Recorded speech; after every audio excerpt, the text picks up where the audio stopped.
Artık umudum kalmadı,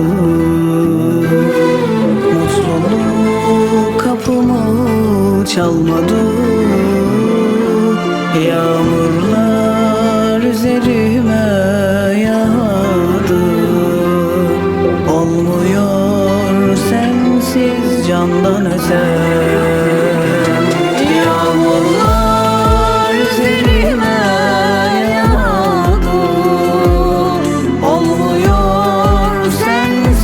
candan öte. Anladım ki sen benim bağım, olmayacak bir hayale daldım. Gözü yaşlı sabahlara olmuyor sensiz candan öte.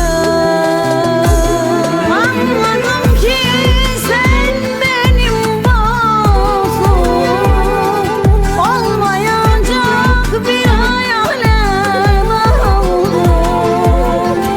Gözü yaşlı sabahlara olmuyor sensiz candan öte.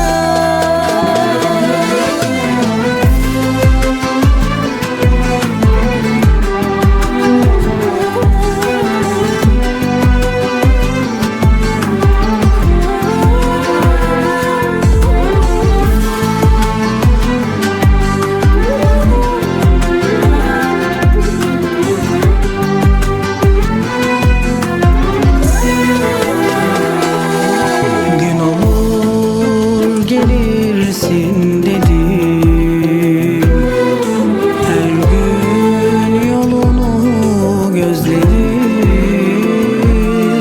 Sen zamansız her